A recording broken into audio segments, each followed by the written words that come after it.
Hi, it's Kelly, and I just want to take a minute of your time and talk to you about labels and diagnoses.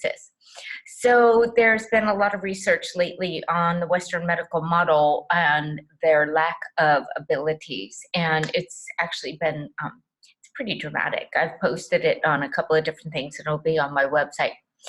But I want to talk about labels because there's two theories, two schools of thought for healing mind. One is that you ignore the labels and you don't focus on the symptoms and you get better. And the other one is the school of thought that if you don't know where you're at, you don't, on a map, you don't know how to get to where you want to go.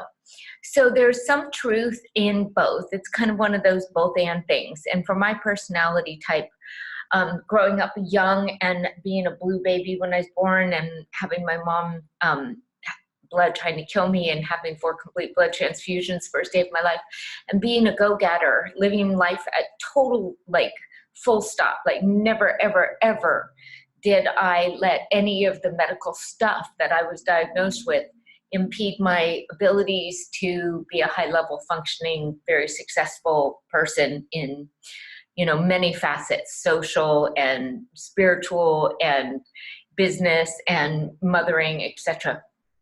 I was looking back today when I was having some conversations about when I had a spiral fracture in my leg, and the doctor said, I had a spiral fracture and I tore and stretched all 3 ligaments, tore 2 of them and stretched 1.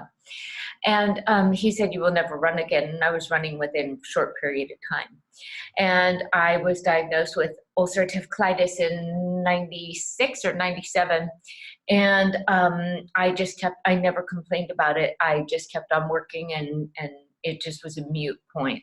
I've never been a person that took, PMS or any of these things very seriously. I just kept on keeping on. I've never had a lot of labels, but the ones I've gotten, I haven't given them very much thought. Now, there's a question like, is ignoring it cause more problems, or did I just live a really great life in spite of all of that and not pay that much attention to it? They say that the more you focus on something, the bigger it gets. So my answer is this. You don't need to have a diagnosis if you want to focus on healing. If you know you've got some impairments, to have a category and a diagnosis when they're 99.9% of the time wrong is not probably necessary for a healing mind. And our small self wants to understand what's going on with me. And I think it's valid to say, hey, I've experienced, symptoms of ALS where I've been choking and my whole right side's in tremor and I can't walk and things like that. And I think the reason why it's valid is because when it's expressed in a healing mind, in that, yes, I've been through this, and I've been through some of the darkest things that you could possibly go through with frontal temporal dementia. When you know that somebody could go that far into severe impairment with neurological diseases and physical,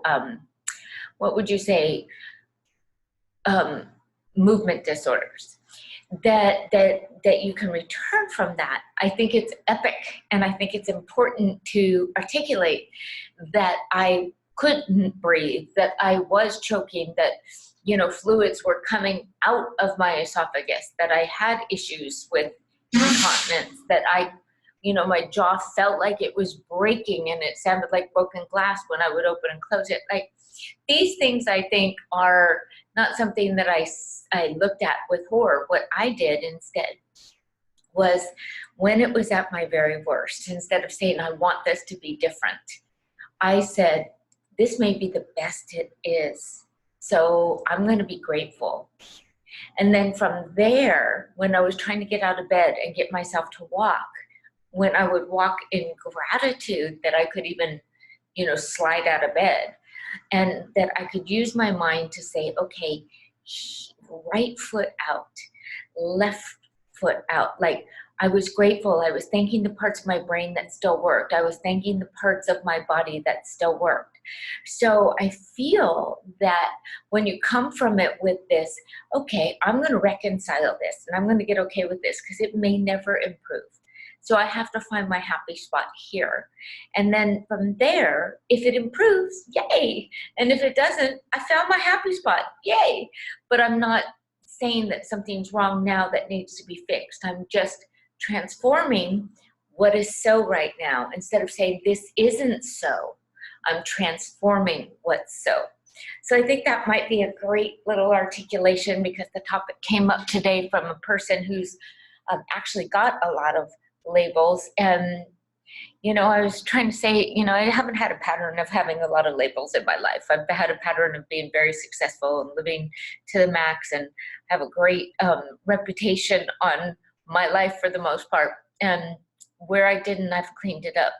So I don't know that I needed to say that, but let's see if I can cut this.